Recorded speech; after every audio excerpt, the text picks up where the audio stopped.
I'm Bob. I like coffee. I also like to tell stories. So here at the Bobcast Coffee, it's time for a coffee break.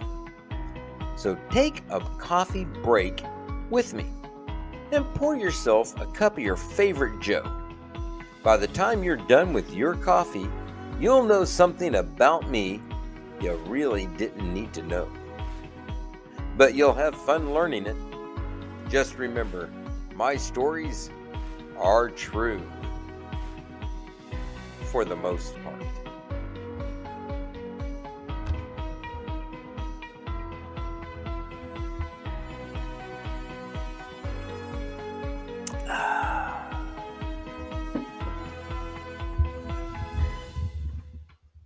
This episode was brought to you by JM Insurance. JM Insurance. Do you have business, personal, or life insurance yet? Contact JM Insurance Agency to understand the benefits of insuring against the unforeseen circumstances of life. We have over 40 years of experience in the business and will guide with the best probable choice for your situation. Call us for more information at 405-353-0140 or visit our website at jminsurance.agency. And good morning. Here we are having another coffee break. Here in my McGraw Realtors coffee mug. It's just a solid good coffee mug. I'm drinking a solid, right down the middle, generic, great coffee. It is from Sam's Club. It's their French roast. It's a great coffee, but nothing to write home about, but nothing to spit out either. And on this fine Oklahoma morning, we are having thunderstorms.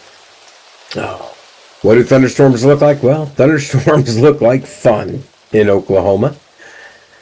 So, moderate thunderstorms, low chance of tornadoes, low chance of hail. But if you can hear it, it's starting to come down really hard outside. So we will see if we have to redo this or just live with the sound of the rain.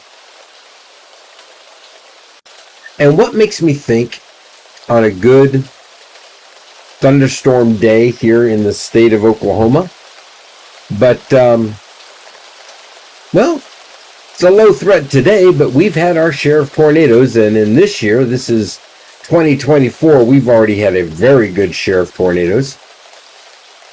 So, let's talk about one of the first tornadoes.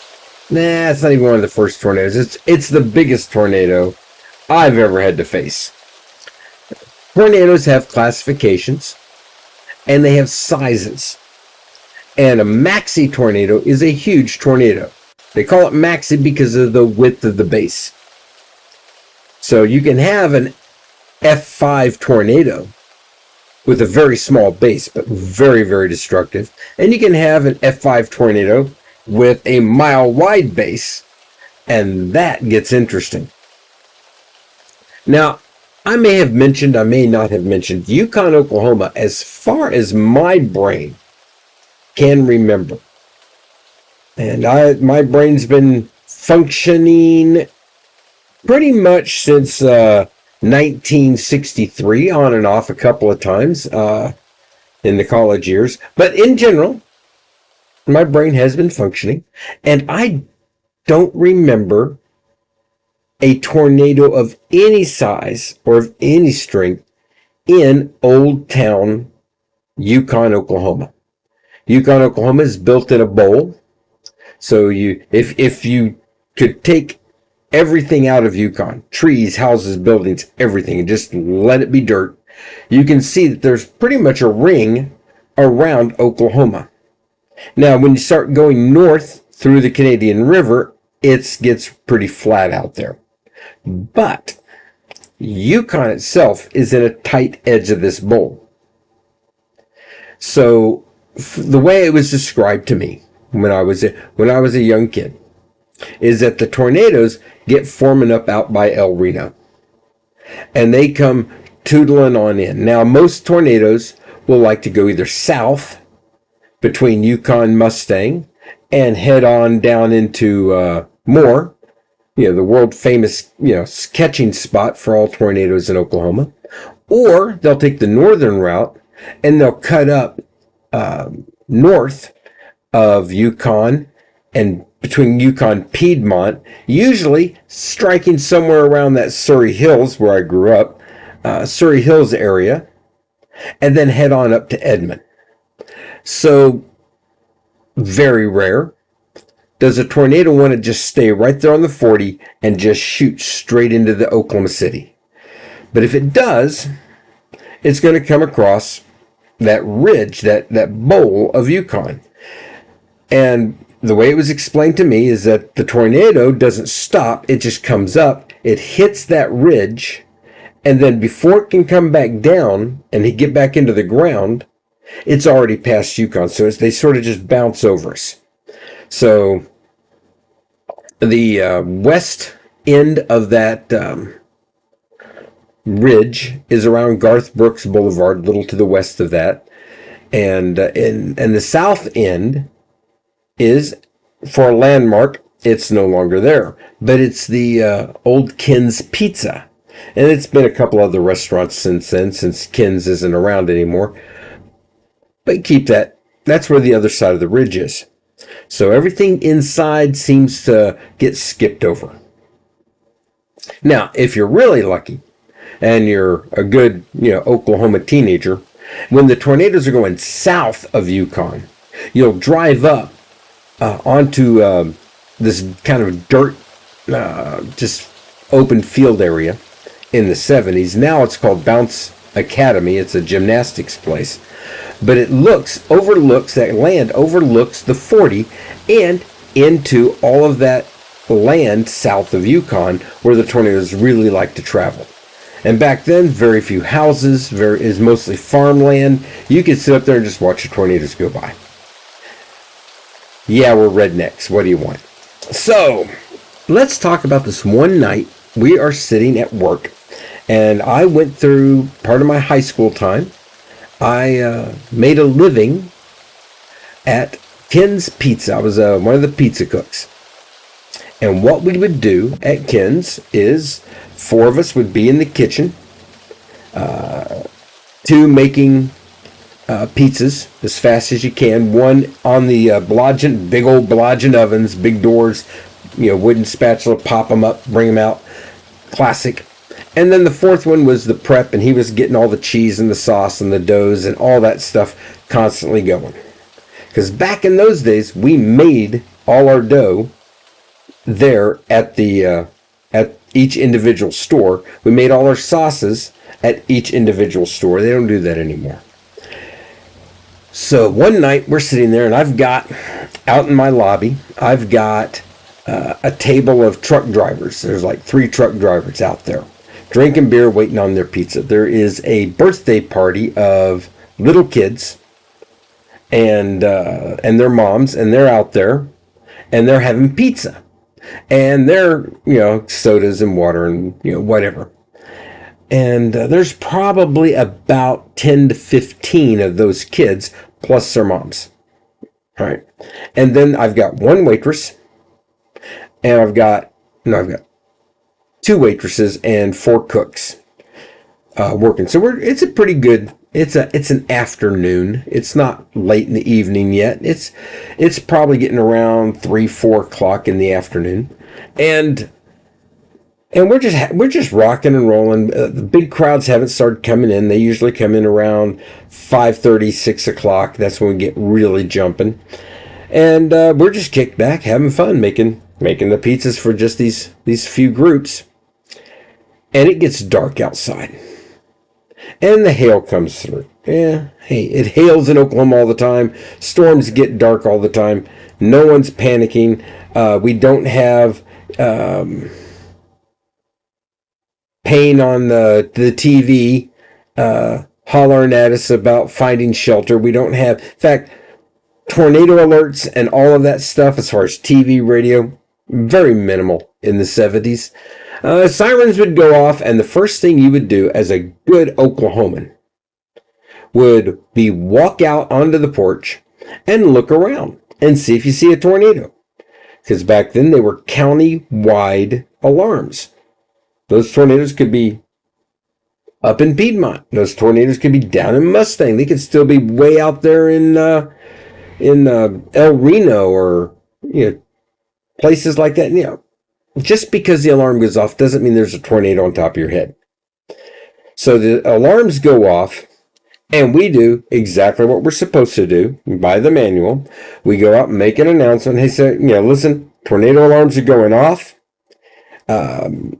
Feel free to just get up, go home, go someplace else. We are not a tornado shelter, but if you stay here, you're staying here on your own recognizance. Okay? So the truck drivers look at us, and they take a big swig of beer, and they just get in their trucks and drive off. And now the moms on this birthday party, kids start getting a little panicky.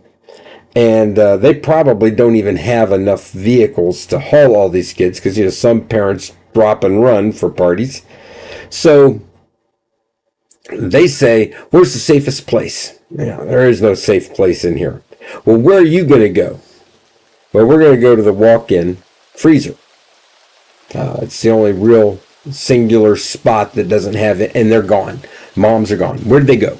They are already in our freezer throwing out pre-made sauces. All the dough for the rest of the night is going out of the freezer.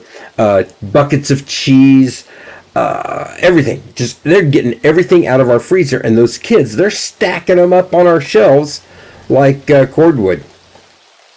And the four of us, plus the two waitresses, we're standing there looking at all this stuff on the floor.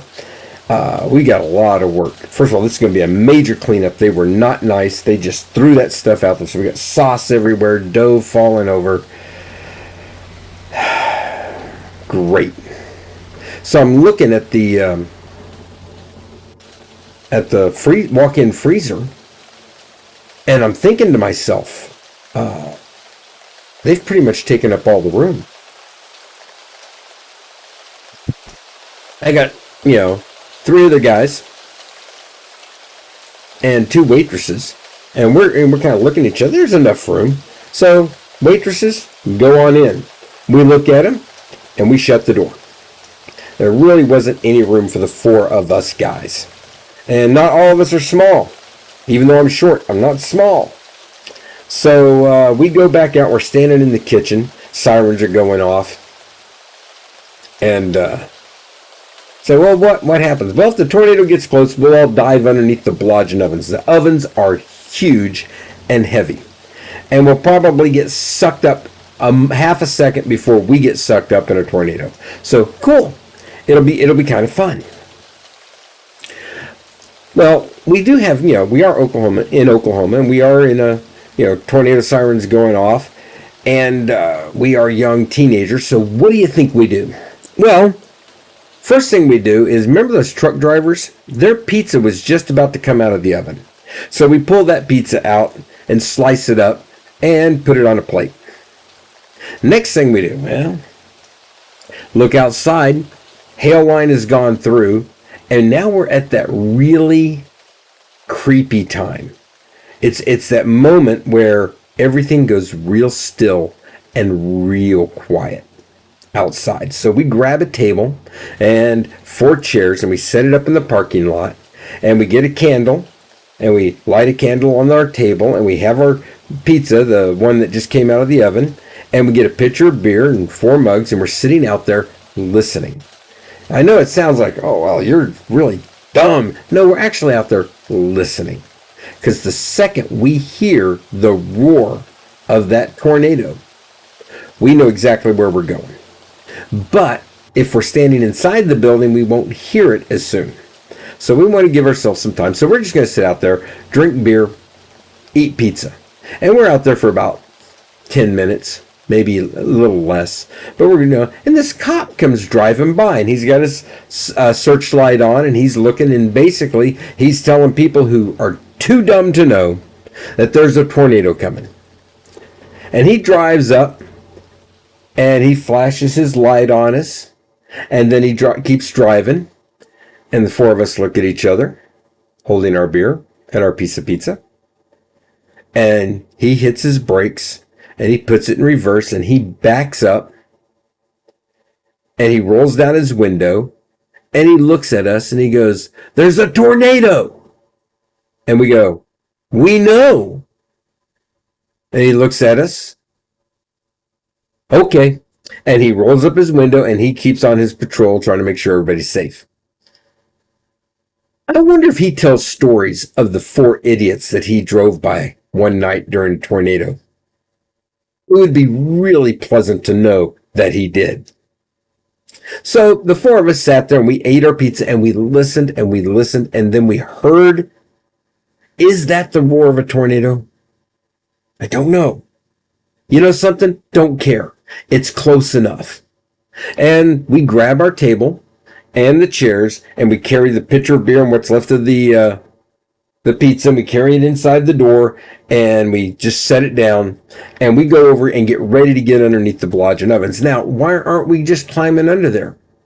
Blodgett ovens are hot, are real hot, and there's only about maybe 2 feet, maybe 2.5 feet distance from the bottom of the lower ovens to the floor. And with as hot as they get to cook pizza, you don't want to be down there very long. It is going to be a sweat fest. And if you raise up too high, it's going to be a burn fest. So we're waiting. And the next thing we know, the rain starts to come back down and the sky starts to lighten a little bit and the storm is past. What that was a maxi tornado, one of the big beast animals. And it had hit the far side of Yukon, popped up, gone over Yukon just like they tend to do. But it came down less than a mile away from us on the east side of Yukon. So now we're talking, it was heading into Bethany. But it started a bounce. So it was going to be hit, miss, hit, miss, hit, miss. And it did that for quite a ways. It did a little damage, but not a lot of damage, and it broke up. Which was good. I mean, we don't want that kind of tornado rummaging through Yukon, let alone any other town around us. So we're sitting there having fun. We had our pizza. The moms came out finally with the waitresses, and they just picked up their stuff and they went home. They didn't help clean. They didn't pick up any of the stuff they threw out. We didn't have any more customers that night either. So I hope you heard that. That was really good thunder here in an Oklahoma thunderstorm. What we did is basically clean up all that big mess, poured up another pitcher of beer, and made our own pizza. And we sat there in the lobby and just hung around until probably 8:30, 9 o'clock. No one's showing up. So we just closed up shop and went home. But that's how Oklahoma's roll in an Oklahoma tornado. And like I said, today's today's thunderstorm doesn't have a very high ranking chance of tornadoes. But we do get the little roll of thunder every now and then. The rain picks up and goes down. And it should be running with us probably for another hour or two. And then it'll move on. And just like what I'm going to do, I am going to finish my coffee. And I'm going to roll on because I got another half a day to go. Finish up your coffee, get back to work.